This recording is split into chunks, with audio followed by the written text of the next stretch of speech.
ప్రేక్షకులందరికీ కూడా లక్ష్మీ పంచమి శుభాకాంక్షలు. ఏంటి లక్ష్మీ పంచమి అంటారా?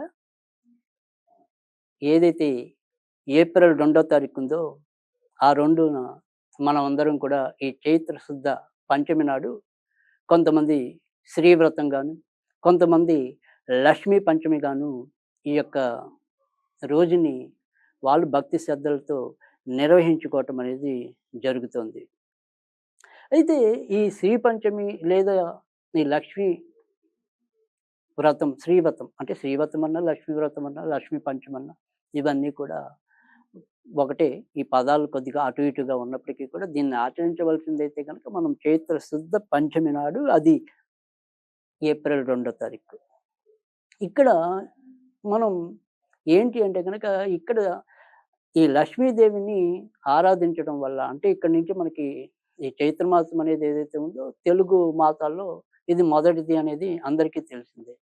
అంటే ఇక్కడ ఒక్కొక్కటి కూడా అందుకే ఇక్కడ ఇదే మనకి మాసంలో వివిధ దేవుళ్ళందరినీ కూడా ఆరాధించడం అనేది. అంటే ఇటు దమన పూజన కింద మరి అటు వినాయకుడికి, సుబ్రహ్మణ్య స్వామికి, తర్వాత విష్ణుమూర్తికి, తర్వాత మరి ఈ యొక్క లక్ష్మీదేవికి, పార్వతీదేవికి, శివుడికి.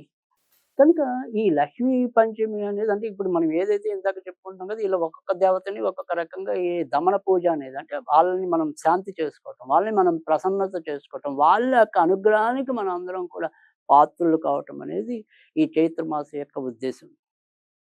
కనుక ముఖ్యంగా ఇదే చైత్ర మాసంలో మనకి మేషంలోకి రవి వచ్చినప్పటి నుంచి కూడా అంటే మేషం ఒకటి తులలో ఉన్నప్పుడు తర్వాత మరి వృశ్చికంలో ఉన్నప్పుడు కూడా ఎవరైనా సరే మరి ప్రాతకాల స్నానాలు మరిన్ని మంచి ఫలితాలు ఇస్తాయని చెప్పి కూడా మనకి హిందూ ధర్మం తెలియజేస్తుంది. కనుక ఇక్కడ అన్నిటికీ కూడా ఒక విశిష్టమైన మాసంగా కూడా మనం ఈ యొక్క చైత్ర మాసం తర్వాత వచ్చే వైశాఖ మాసం ఈ 2 కూడా చాలా మనకి ప్రదాయకంగా ఉన్న మాసాల్లో 2 అమిత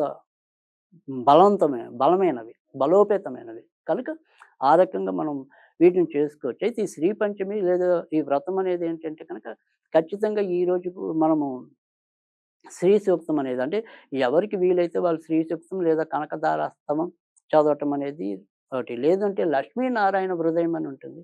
అది చాలా అద్భుతమైన ఫలితాలు ఇవ్వటం అనేది ఉంటుంది. కనుక ఈ లక్ష్మీనారాయణ హృదయం పఠించడం అనేది ఈ 3 మీకేది చేతనైతే అది చేయండి.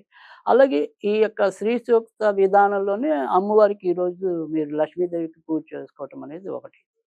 తర్వాత శ్రీవ్రతం అనేది అది కొన్నేళ్ల పాటు మనం చేయవలసిన వ్రతాల్లో ఒకటి.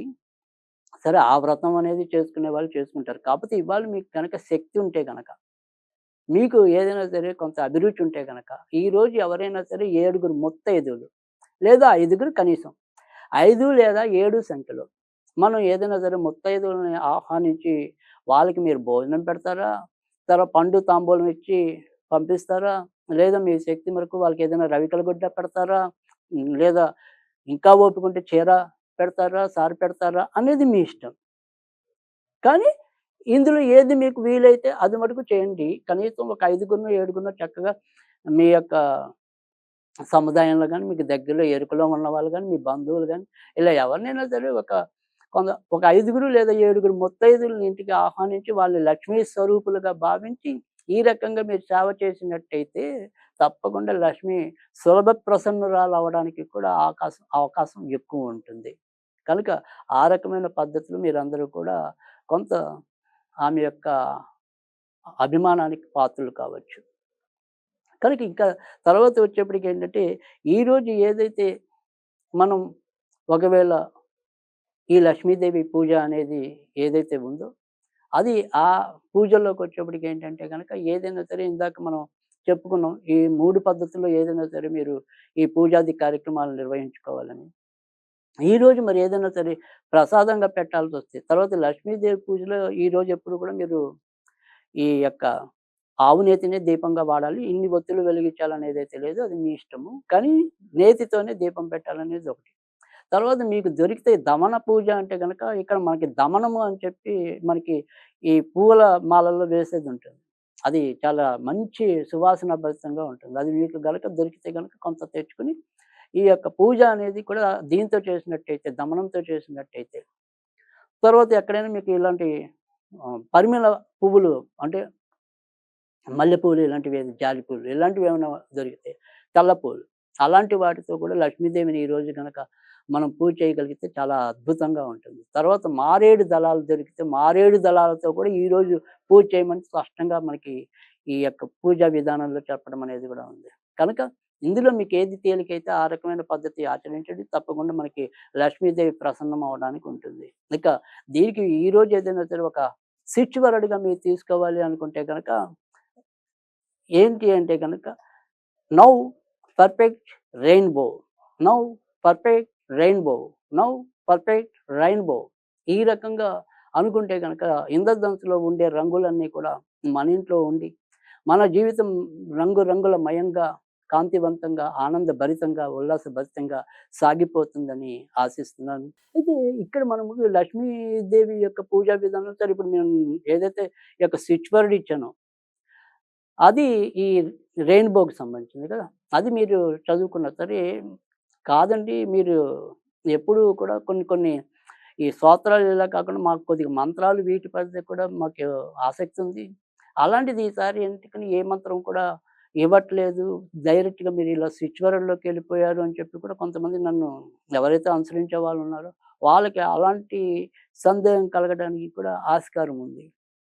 అయితే ఇక్కడ నేనేంటంటే ఈ మాట మంత్రం కొంతవరకు ఎందుకు ప్రస్తావించలేదు అంటే గనక సాధ్యమైనంత వరకు కూడా ఈ లక్ష్మీదేవి పూజ చేయడానికి కొద్దిగా ప్రాధాన్యత ఇస్తారు మంత్ర జపం కన్నా అనే ఒక ఉద్దేశంతో మాత్రమే నేను కొంతవరకు ఈ రకమైన మంత్రాన్ని ఇవ్వలేదు గానీ, కానీ ఏదైనప్పటికీ కూడా ఆ మంత్రం పట్ల నిజంగా వీళ్ళకి ఆసక్తి అమ్మవారికి ఏదైనా సరే మనం ఈ పూజాది కార్యక్రమాలతో పాటు మనకేదైనా సరే కొంతవరకు తీరికుంది, ఓపికుంది అనుకున్నప్పుడు ఏదైనా సరే నేను ఆ మంత్రాన్ని పఠిస్తాను కదా! ఆ మంత్రం ఏదైనా స్వీకరిస్తాను కదా!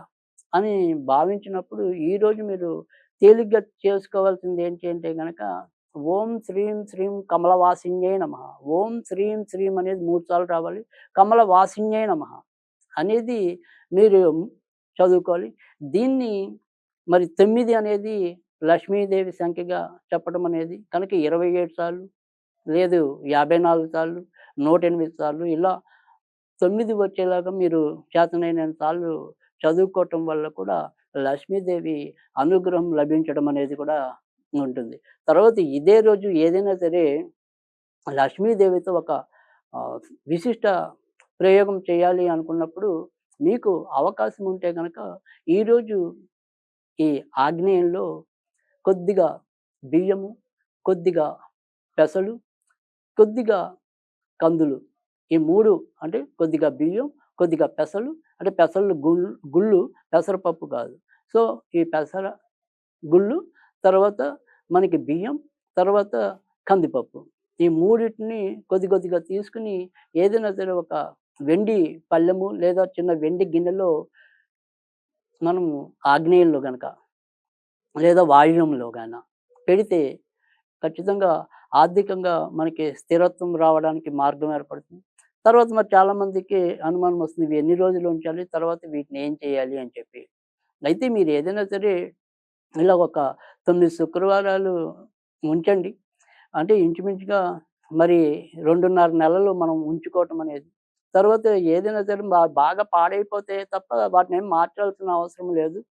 సో, అలా కొద్దిగా నల్లబడ్డాయి లేదా ఏదైనా పెసర అనేది కొద్దిగా తొందరగా పాడేది కాబట్టి, అప్పుడు వీటిని ఏదైనా సరే ఎవరు తొక్కని చోట పెట్టి, మళ్ళీ ఇదే రకంగా పెట్టినట్టయితే గనక ఇలా కనీసం ఒక 9 శుక్రవారాలు వాటిని మనం ఉంచినట్టయితే తప్పకుండా ఆర్థిక స్థిరత్వం కలగటం అనేది ఉంటుంది. ఈ రకంగా ప్రతి ఒక్కళ్ళు కూడా చేసుకుంటారని ఆశిస్తున్నాను.